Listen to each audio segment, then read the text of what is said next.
Hi, this is me again with Corel tips and tricks. This video is not going to be help too many people, but I'm trying to help one person. If you go to, they've got a macro they want to delete, a third-party software, and it doesn't work, and they want to get rid of it. If you will go to tools and scripts, and yours might say macros depending on the version you have. If it's a macro you loaded into your GMS folder, just right-click and unload the project. Now, if it's a macro that you drew, it'll be under global macro, or not drew, but if you recorded it, and you can right-click and just delete it.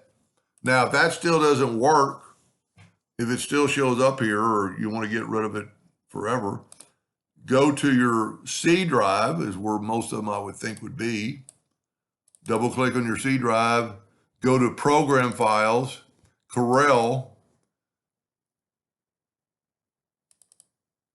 Well, that isn't the one I wanted.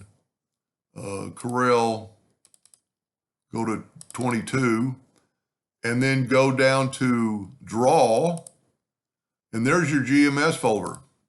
And then just delete that. Just right-click and say delete it, and it'll delete it from your computer. The other one should work anyway, but if it doesn't, try that. I mean, these are all my macros that I do stuff with and have plenty of videos on it. But then if you recorded a macro, it'll be underneath global macros and recorded macros. Anyway, I hope that helped a little bit. Thank you for watching.